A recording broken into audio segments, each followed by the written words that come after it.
Assalamualaikum dan salam sejahtera, bersama saya Nur Alwani Zafira Khairul dalam 15 minit MMTV edisi 12 April 2023. Kita ke berita utama.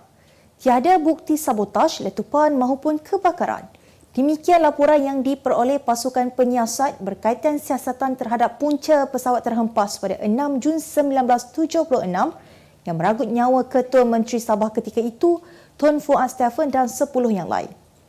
Penemuan itu adalah berdasarkan laporan akhir nahas pesawat terbabit yang dinyah klasifikasi mengikut Seksyen 2C Akta Rahsia Rasmi 1972 / Akta 88 hari ini.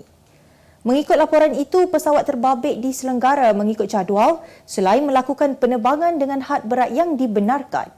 Namun, laporan tersebut turut mendedahkan kedudukan pusat graviti pesawat terbabit di luar had buritan kapal dan berdasarkan penemuan laporan itu yang disiapkan pada Januari 1977, juruterbang bertugas dikesan hilang kawalan terhadap pesawat berkenaan. Laporan itu turut menyebut bahawa tiada bukti bahawa adanya kerosakan sebelum nahas pesawat itu atau enjinnya menjadi faktor penyebab nahas. Ujian patologi terhadap juruterbang pesawat Sabah Air yang terhempas di perairan Sembulan pada 6 Jun 1976 membuktikan bahawa beliau cukup layak untuk terbang pada ketika itu. Proses pengampunan untuk bekas Perdana Menteri Datuk Seri Najib Tun Razak kini tidak lagi melibatkan prosedur undang-undang, sebaliknya terserah kepada budi bicara yang di-Pertuan Agong sepenuhnya. Menteri di Jabatan Perdana Menteri, Undang-Undang dan Reformasi Institusi Datuk Seri Azalina Osman Said berkata, dalam keadaan sekarang tidak ada sesiapa boleh memaksa agar Najib diberikan pengampunan diraja.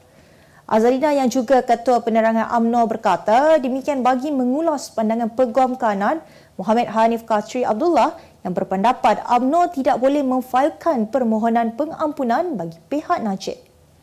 Sebelum ini, Hanif memberitahu petisyen pengampunan itu hanya boleh dilakukan oleh Najib sendiri, ahli keluarga atau peguam yang dilantik oleh beliau, serta Jabatan Penjara mengikut Peraturan 113 dan Peraturan Penjara 2000. Bagaimanapun, Azalina menyatakan UMNO boleh memfailkan surat, petisyen atau kenyataan sokongan ditandatangani ahli-ahlinya kepada Agong untuk menyokong permohonan Najib.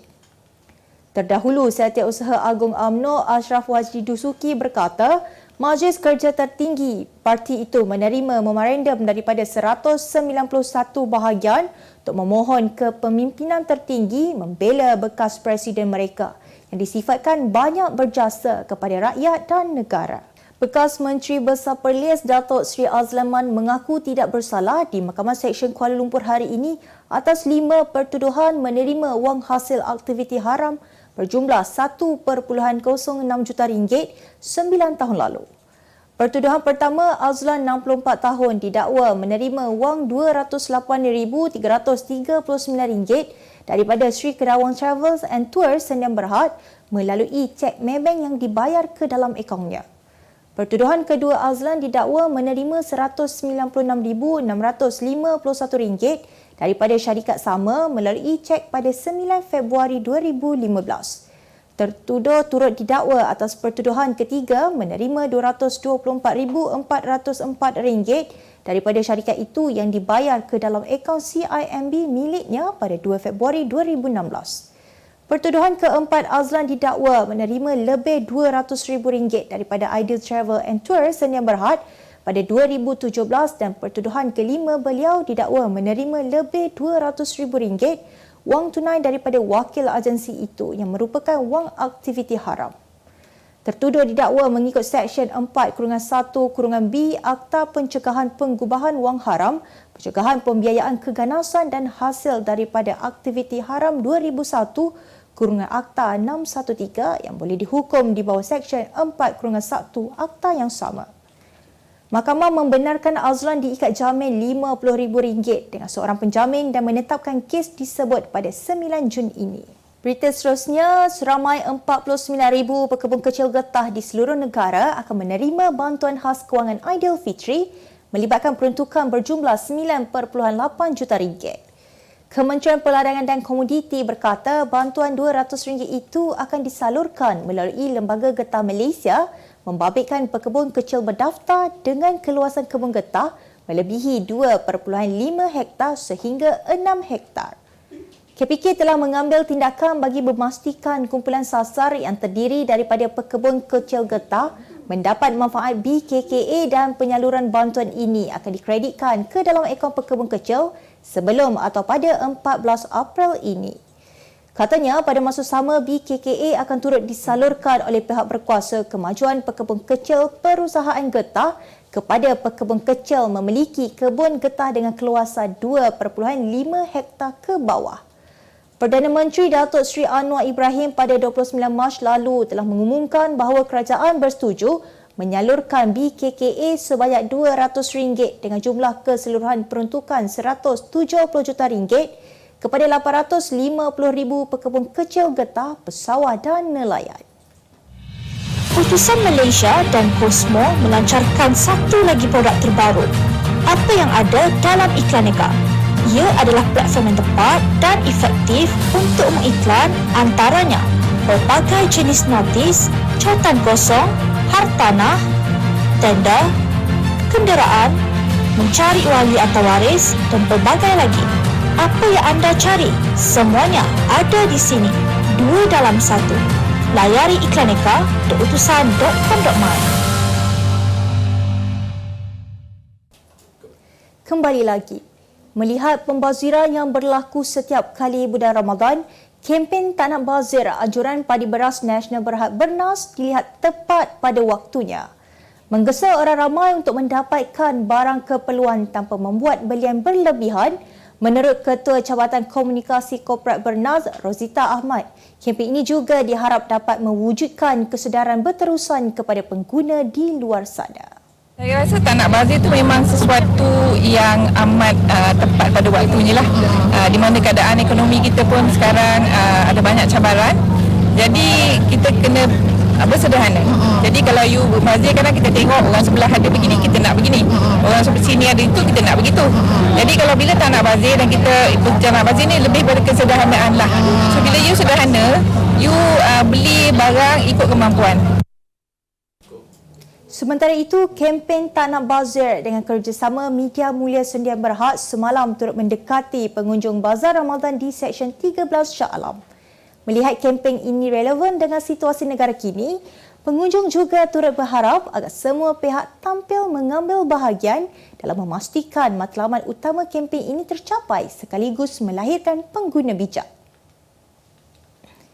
Lebuh Raya Duta Ulu Klang Duke menjadi syarikat konsesi lebuh raya terkini yang bakal mengambil bahagian di dalam pelaksanaan sistem pembayaran terbuka di Plaza Tol Lebuh Raya kendaliannya. Menteri Kerja Raya Datuk Seri Alexander Nantalinggi berkata, persetujuan yang dicapai hasil perbincangan di antara Kementerian Kerja Raya dengan Duke itu menjadikan keseluruhan jumlah lebuh raya yang bakal terlibat di dalam pelaksanaan sistem pembayaran terbuka itu kepada 12 lebuh raya. Jelasnya, Duke juga dipilih sebagai lokasi kedua pelaksanaan Proof of Concept selepas lebuh raya Sungai Bersih bagi menilai sistem multi-lane fast flow sebelum ia dilaksanakan di semua lebuh raya. Alexander berkata pelaksanaan sistem pembayaran terbuka itu merupakan persediaan awal peralihan ke arah MLFF sebelum dilaksanakan sepenuhnya secara berfasa selewat-lewatnya pada suku ketiga 2024. Tambahnya, pada ketika ini pelaksanaan sistem pembayaran terbuka POC dan MLFF masih mengikut jadual dan kementerian sedang giat berusaha memastikan kesemua perancangan dapat dicayakan dengan lancar. 100 orang awam termasuk kanak-kanak terkorban dalam serangan udara tentera di Myanmar. Menurut laporan, tentera Myanmar melancarkan roket ke perbandaran Paziki di wilayah Sangiang semalam ketika majlis pembukaan pejabat baharu Angkatan Pertahanan Rakyat anti-junta yang diadakan di kawasan berkenaan. Serangan itu mengorbankan ramai mangsa termasuk pelajar sekolah yang membuat persembahan tarian serta orang awam yang menghadiri majlis pembukaan di Dewan Kampung Paziki. Setiausaha Agung Pertubuhan Bangsa-Bangsa Bersatu, Antonio Guterres mengutuk sekeras-kerasnya serangan oleh Angkatan Bersenjata Myanmar dan menggesa mereka untuk bertanggungjawab. Sementara itu, Kerajaan Bayangan Anti Junta di Myanmar, Kerajaan Perpaduan Nasional dalam satu kenyataan menyifatkan serangan tersebut sebagai perbuatan keji dan bukti keganasan junta terhadap orang awam yang tidak bersalah. Kemas kini pengetahuan anda tentang isu ekonomi dan pasaran. Merangkumi sektor hartanah, perniagaan, keuangan, komoditi, IKS, halal niaga dan dunia korporat. Sentiasa ikuti perkembangan ekonomi semasa di dalam dan luar negara. Semua informasi terkini hanya di hujung jari. Dapatkan edisi ringgit setiap Isnin hanya di Akhbar Utusan Malaysia.